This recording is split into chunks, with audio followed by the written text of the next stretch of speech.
DNA Video Productions is a full-service video producer with a fleet of drones, 4K, and HD cameras, as well as a crew of video operators.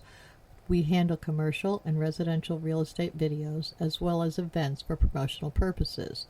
We create book trailers, both live-action and running stills, music videos, and website videos. We also film series shorts for online distribution and are currently involved in filming a political parody. We specialize in low-cost movie making. Call DNA Video Productions at 941-748-6865 or visit our website at www.dnavideoproductions.com. That's www.dnavideoproductions.com. Thank you. Our sponsor this month is Published, an affiliate of Village Voices. Published offers all author services from writing tips, critiques, manuscript evaluations, and editing, as well as tips to help you become published. If you prefer to self-publish, purchase the step-by-step book on publishing through Amazon, or purchase services a la carte, from formatting to creating custom covers, or even tips to gather endorsements. The staff is headed by 2 professional writers. After your books are published, either trade paper, electronically, or both, purchase marketing tips, web services, book trailers, or turn your book into an audiobook. Publish provides all your writing, publishing, and marketing needs. So give them a call at 941-748-6865. Contact them online at dgould497@aol.com or go to the website at www.publishedavillagevoices.webs.com.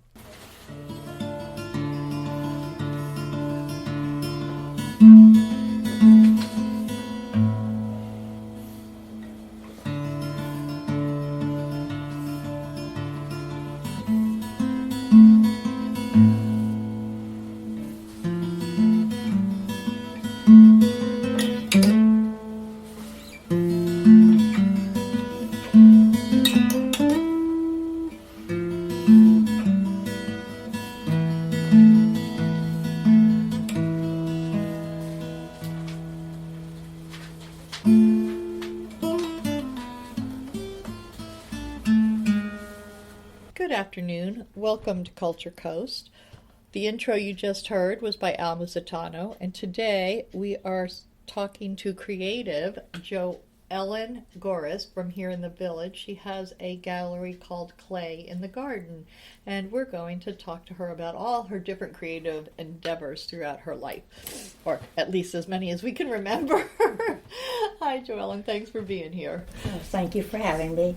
Okay, now, you have a gallery. You're one of the original artists here in the village, or when did you come in? 1999. So you are one of the originals that started the same year the whole village started up. That's correct. Were you here prior to it becoming the village, or you just came in as soon as it was created? No, I came because of the village. Because it was created. Okay, so you were one of the originals. How many were there when you first started?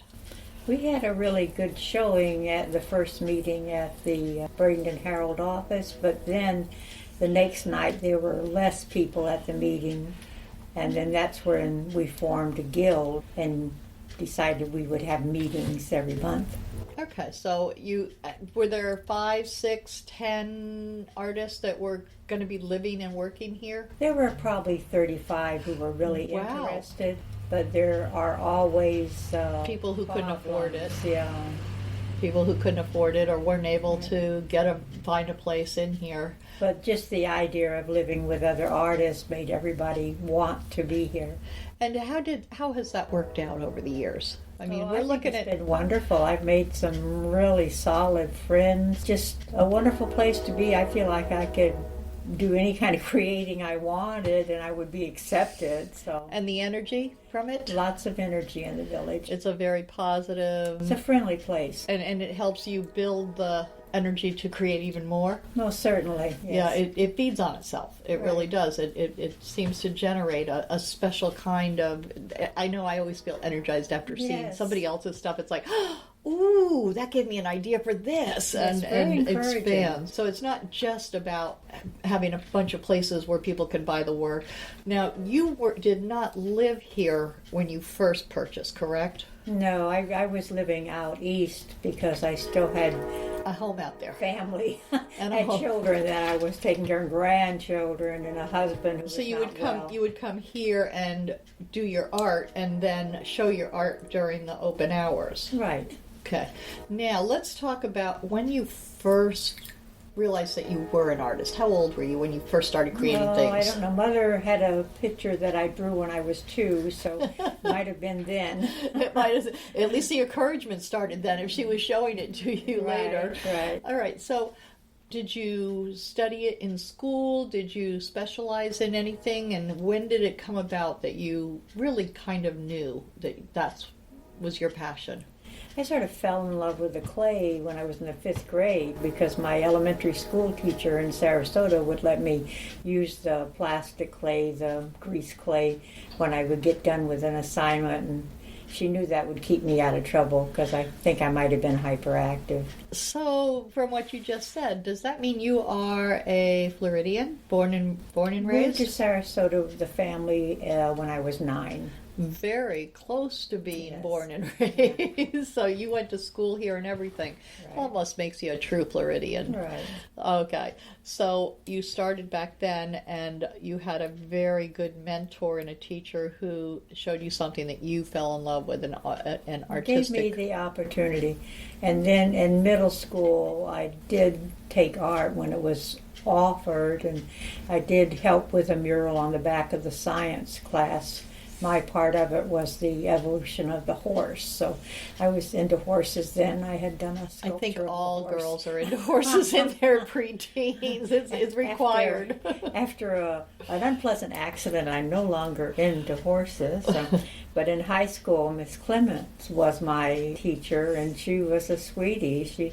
I had her for 3 years in a row, and there towards the last year, she was letting me and a couple of the other children do the basic instruction on perspective and what have you. Wow, incredible! So your art has mostly, you fell in love with the clay The clay and the was sculpting, easy. Yeah, but the clay was you also draw. I draw. paint? I paint. So you're Work with other materials, which might not be. multimedia. Yeah, that Plaster. And I love that because plaster, people don't think of it as being part of the whole clay stuff, but it is really. Right. And you also do paper mache?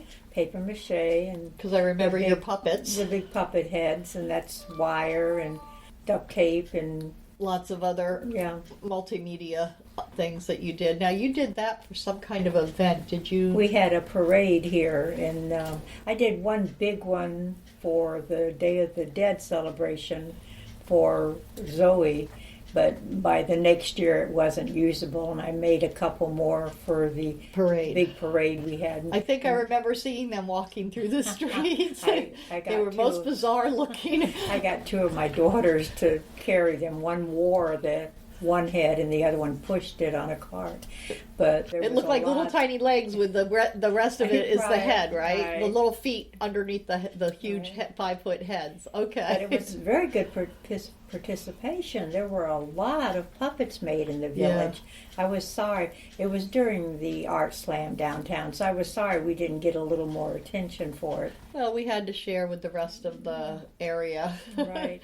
But yes, It was and a lot of work for everybody. maybe we'll bring back something like that because it's very, I think that type of art fits the village so Right. well. That kitschy, folksy, down home, it's part of who we are. And I'm type. ahead of the game because I've got 2 big heads in the side room now. And they're protected so they're not protected, falling so apart. nothing will get to them, right? Very good. So you're already ahead. I'm ready I ahead. think you should be the one who instructs others on how to make theirs. One of the art walks I did that. I had different stages of it, and I handed out sheets showing the people what they can do. So this was for for people visiting. So you Right. showed. You do classes at all? Not anymore. I did, but I'm sort of to the point where I can't handle Too many. too much stress. Yes, you've had quite a bit of that over the years, and that's because family and illness Right. and just what that does to does to your time and energies. Right. So now you're relaxing. You live here in the village I now. live here. I've lived here for 4 years, and I certainly enjoy it. Maybe it's 5 years. It'd be almost 5 years. It's hard to tell time. I've noticed that people who came here, I look at it as I came here in 2006, and so that means I'm here 10 years, but I'm meeting people that go, oh, I've been here 10 years, and I'm like, wait, you didn't come here until I've been here at least a couple of years, because I know somebody else who lived in your house for a couple of years, so time is rather hard odd to here. judge, right? Hard Yeah, to judge. you've been here since '99, and then you moved here for 4 years or more ago. So Right. and time it doesn't mean as much here. There's not that race. Well, depending on what you do, but there's not that race for. Well, it's not a race for me because I'm here to stay. This is retirement for me. Exactly. I love it. Yeah. We do it, when it becomes retirement, then you don't have that pressure on to have to go to work every day and then come home and try to create something or deal with all your family obligations and then find the time and energy to create more. So being retired is a big boon to your art. So what do you find, do you think that the people who visit, are they more prone to buying now what you've got, or I think they're just curious. They want to see what is going on in the village, and I'm happy to welcome them. I have coffee and cookies during the art walk. And now, are you only open for the art walks, or are you open during the week? no, if I'm there and I'm I open. feel up to it, I flip the sign to open. Yeah. So many galleries Yeah. do that. So while they may say they're open Thursday, Friday, Saturday, or just for art walks, you'll find that all of a sudden they're open, because if I'm here, I'm open. I know that's... if somebody walks up to the gate, I'll get up and go say, well, come on in and look around. Yeah, I do the same I thing. think there are people walking in the neighborhood. I'll go ahead and flip it to open and prop the gate I'll walk open. out and hand them a map and say, hey, even though nobody's here on Monday, you can come on in and see my place and Right. check out some of the others. Yes, I think a lot of us do that if we notice that they're wandering, and we don't want them to have a bad experience, so Yeah. we want them to see at least a taste of the village. And a map is a good thing. I hand out a lot of maps too because we want them to know how big this is. It is huge. Yeah. It's the largest I've ever seen of so many people living and working from their places, and people who didn't even think of themselves sometimes as artists. They will open on a Saturday because they do have creative and crafts and things that they can sell. So it adds to the whole ambiance of the village. When you say that, I think about Gene on the 14th Avenue because he was a knife sharpener. Now he's making jewelry and paintings. I know. Did he not evolve? What an evolve! And now he paints too. Right. He has definitely evolved as an artist, and I believe he's entering shows. I told him that this is because he's living in the village. Absolutely, I think it is. I mean, here he was just the village sharpener, and now he is an artist. I mean, he really is creating things and entering contests, juried shows, and everything. So That's wonderful. It's fun to see people grow in their art. And so let's talk a little bit about what you did from high school to you went and had a family. Did you have a career in art, or did you just raise the family? Well, I raised the family, but I continued taking night classes, and whenever I could, I would participate in something that was creative. So you were doing things, but it was all a hobby at that point. You weren't doing I really it. think of it now as a hobby, still. But you sell, and I sell, I win prizes, and I get paid for my work. and you're in contests. Right. Yeah. So it's more than a hobby when you're professional like that. But it's nice not to feel that it's a job. It's a lifestyle. It's who you are. You're creative. Yeah, I'm driven to do it. I mean, at night I'm thinking, oh, how does this work? Let me see now. I'm trying to figure out what I'm going to do. And when you talk about perspective, that kind of makes me laugh when I think that your perspective, while you know what it is, the fact that you can skew it and which is what you do with most of your figures. You give them huge noses or huge lips or it's what they want, Donna. I have to go with what the clay wants here. And they come out very odd looking, but you're right. There is still, even after all that, there's a perspective to it where they look wrong, but they're right. It's very odd the way that you put it together. It's not. It's a most unusual type of art. Now, there was a time in your life. Tell me how you got involved with the clown stuff, because at one time you played. You took. I did clowning for about 10 years. I was going to MCC, and this was, as a mature person, I was An adult. I was more than an adult.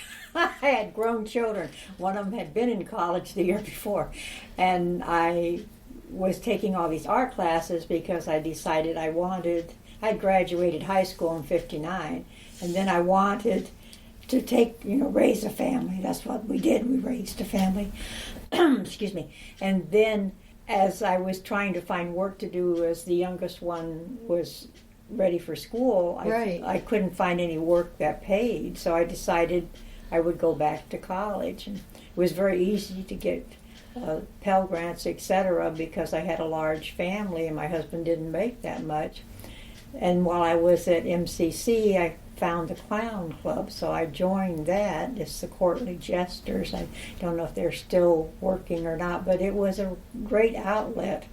It wasn't, I was taking, full courses. I was taking 4 and 5 classes each semester. So it was a great outlet, a little something different. Right. And I still was able to juggle the house and the grocery shopping. So it was one of the electives that you took to supplement your academics. Well, it wasn't counted for anything except fun. Okay. Now, and you actually were able to use that and turn it into an income. Well, yeah, not a very big income. I did some birthday parties, and I did a lot of activities when I graduated, and I went on to USF, but when I wasn't able to do teaching as I had planned, I went ahead and got my teaching certificate, but I wasn't able to do that, so I was working for the government. I was working for developmental disabilities, and my supervisor said she hired me because I was a clown. So whenever they had to give some kind of contribution to some kind of activity, guess what it was? They called you as the clown. Yes. So I went to a lot of adoption things where I was so JoJo sweet. the clown, and it was adoption programs and children with disabilities. And they tend to, at that time, especially a female clown, are much less fearful. Yeah, most of them. I know nowadays. Were not fearful. I know nowadays. I know it makes me sick, Donna. I don't They give understand. clowns such a bad name. They're robbing banks. They're luring children. I cannot know, and it's like understand what? that. And they're ugly too. They're not ugly cute clowns. clowns. They're Right. not cute clowns. They're ugly, scary clowns. It's like, what happened to our bozos? Right. What did Stephen King do? Made a horrible story. Oh man, it's so bad for the poor clowns because they used to be fun. They were the circus clowns, and they weren't mean. They were silly. Right. And Silly now clowns. nowadays clowns aren't so cool anymore. They're kind of mean and mean-spirited, Right. but we should get over that someday, I hope. I hope so too. Go back in time. Yeah, because I remember kids in the hospital loved to have a visit by the clown. Yeah, the balloon animals, all the good stuff. Yeah, exactly. And the on the nose, it was like, okay, and the big floppy feet. So yeah, it was a lot of fun. So I'm glad you were doing it at a time it was still fun and not Right. scary. So then back to your art. You raised the family, and they're all done and going on their separate ways. And you chose to open the gallery in 1999. Did you just come on weekends then, or did you come to do your art during the week? I was coming every day because I had cats to feed. Ah. So after work, I'd come by and feed the cats. So you were still working, Oh yeah. and now you retired. Definitely. I'm 75. It's all right to retire then. Well, I know some people that keep going because they really like their jobs, They but it must wasn't like art. their jobs, yes. They like their jobs, and it also keeps them in touch with The people. only job I really loved was when I had the last 2 years. I retired. I needed a roof on the house, and so I went back to work after a year, and I worked for Resource Connection, which is no longer in operation. But I did the puppets. I took puppets around to the preschool. Oh, now that'd be a fun job Yeah, too. So yeah, doing things that are fun, you don't feel like you're working. That's right. Was fun. And that's what being an artist, really a creative, is all about. What we'll go forever simply because we really love what we're doing. Yeah, it keeps you going. It keeps you alive. Yeah. You're not watching TV and Well, I do watch TV. do you? I do. Well, you're not moldering in the armchair watching TV and doing nothing and whining about how sore you are. Yeah. You're getting out there, you're talking to people, you just keep going, and it's a whole lot of fun. And you do talk to an awful lot of people on the art walks. Oh, I mean, yes. People just keep coming. And they talk. They do. They They're interact with us. interested, They yeah. are. And you ask them a couple questions, and the next thing you know, you've got new friends. Right. So where do you see it going from here? Just you're going to keep doing what Oh, you're yes, doing until yes. the day you I die. might keep slowing down, but I'm going to keep doing what I'm doing. Because I see the village really growing. And that clay just keeps calling you? No, the clay is not calling me as much anymore. I'm trying to break away and do other things. So what are you doing now mostly? Well, I'm finishing up the clay I've got. And then I want to make some dolls. I think the art dolls are really super. I want to be a little more proficient at that. And I had put one in the art show maybe 8 months ago, and they did accept it, and I was surprised because it was horrible. It looked like something that was going to curse somebody. Oh, no. So then when Now, are these like rag dolls? well, it was not all paper mache. It was plaster, paper mache, and then it had fur and burlap. It was really scary, and real hair. So it's sitting under one of the trees at the yard now.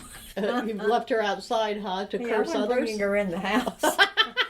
There's several Chucky! It's Chucky! No, no, no! There's several things under the trees outside. The bride that of I Truckee. don't want in the house. Things that didn't quite work out. Oh, the voodoo dolls. So you're still creating dolls, and now you're happier with them? Well, I'm not happy with them yet. You're getting there? I'm getting there. You're increasing your artistic touch. I think So you want to make them beautiful, or you just want to make them fun? I want to make them fun. Okay. Nothing with a big nose is really beautiful, so And your dolls have big noses? they'll have to have. Because you like that perspective? I like big noses. And you don't have one. Why is that? I know. When I was working down on Old Main Street when they Red Barn had burned down, I was down there every Saturday, and one lady came. Oh, I wanted to see what you looked like. I was sure you'd have a big nose. She had seen my sculptures around town. So. You do Have a do little the big button noses. Yeah, I do big noses. Maybe I'm wanting. Compensating? Yeah, maybe I'm wanting a bigger nose. Yeah, they do have that prominent nose, and they're just cute. They're cute. Yeah. But they are nosy, and not Pinocchio type noses. Not They're Pinocchio. just No, they're not telling stories. Nope, they're not. Well, do you have a website? Do you sell on the website? No and no. Chris Turner set me up on Facebook with the site, but I have no way of putting anything on it. So it's just the things that she put on it. Every now and then I go on it and tell people what I'm doing, but That's the best you can manage on yeah, Facebook. that's all I can manage right now. So you're kind of computer illiterate and just doing the littlest bit Little as possible. possible, right. So what are you on Facebook? Oh, it's Clay in the Garden. Clay in the Garden. Yeah. So it's CLAY in the Garden, four Right, words. right. And that's in Bradenton, Florida. Yes. In the Village of the Arts. Now, do you have a page on the Village of the Arts as far as you know? I think I'm just listed. Just listed, yeah. And you're doing very well, and you're planning on doing it until the day you die? Certainly, yes. All right. Okay, let's talk about the mural. I had done a mural at a gym where you exercise, and then I had done a mural for Bonnie Brown in her backyard. Now, I have a question about these murals. Do you also give them the prominent noses? Well, yes. Just wondering Yes. if they also get the same kind of perspective that you do. They're very It's almost much like characters. it's almost like you're using a one of those mirrors at the carnival. To distort things. Yes, that's what your figures look like. They like in those mirrors at the fun house at the carnival. Short legs, big bodies. Just weird and things. Then So Bonnie Bakes, you did a mural in her backyard. for her, and that's got like elf creatures with ears and big noses. Is that still there now that it's Oh, I'm sure it is. I don't think they Cafe? would do anything with it. And then the package store on 13th Avenue, I had drawn that in one day, and then I couldn't finish it. I mean, I painted some, and then Chris got the rest of the gang out there to finish it, and they added Yes, some that more was when we figures. had to replace Herbie's because it was falling apart, Yeah, and that they was so took sad. it. And Chris kept saying, we need to do something with that wall. Herbie Yes. worked so hard. I can't do what Herbie does. No, I don't think anybody here could have. I mean, I don't care. He's an amazing artist. He It was such a crime that it all shattered and fell. Oh, I know. That was so sad because that was amazing. I mean, it just looked like the photographs almost of It the was, village, yeah, except softer. Giant watercolor, yeah. Yeah, it was just softer. And yet it wasn't watercolor, which No, is... it wasn't watercolor. It looked it, though. It really had that look. But I think the little characters that are on the wall now They're fun. are pleasant. Yeah. They're fun. They're fun art. So, and they're you. Yeah. And the gang, they finished it up and they added more people and they, you just really made it look super. I think the next mural we need is on Manatee Apparel. They have that huge side of the building that's right there at the entrance to the Village of the Arts. We need to get that one 2 stories high. Oh, yeah. Well, there are lots of people in the village who want to paint on large surfaces. Yes, and that one needs it. It's like, yes, we need a mural there. Not necessarily of the Village of the Arts, but something Just artistic. something, right, We need something to say, hey, this is an art community. Right. So that would be a great canvas. Now, so you've done murals. Did you ever do them for pay? Oh, well, yeah, Bonnie paid me. Bonnie paid you? me, yeah. The rest were just... How did you learn to do murals? I didn't. I Well, just painted. it's such large size. I know, it's a larger surface, so I just painted a larger And I know when I went surface. to help do the one over on the police station, that they taught us how to take it from this size and make it that size. Yeah, I was in on the early exercises, and then I couldn't because I had to be at my studio. But Yeah. I know it was all a process. They did teach us how to do that sizing difference, go from this to this and keep it the same. So it was I'm always not a lot good of fun. at following directions. Even when You I don't cook, color within the lines? No, I don't. And even when I cook, I don't. I look at the recipe. I see what temperature, how long, and then I just throw the stuff together and pop it in. That's called art. I think it's called art. That's called art because we don't color inside the lines. In fact, that's one of the mottos of the village is color outside the blinds. Right. And the yard, I've got the whole front yard just planted with everything under the sun. If all those trees grow, you won't be able to get through. I mean, it's just a lot of things planted. That and all the art that lives under the trees. That's true. That's true. And the more art that can't come in the house is going to go out there. Especially dolls that look mean. Oh, yeah. Evil dolls, yeah. Evil dolls. Well, I appreciate you being on Culture Coast, and thank you for being so patient with me. This has been a long time being in the making. So thank you again. No, I'm glad you had me. Thank you. Nightmares. Frightful visions during the night, causing terror and loss of sleep. Daymares. Frightful visions during the day, causing fear and paranoia. Gothmares. Gothic visions that can happen anytime, causing horror and disgust. But sometimes they offer answers. Read Gothmares if you dare.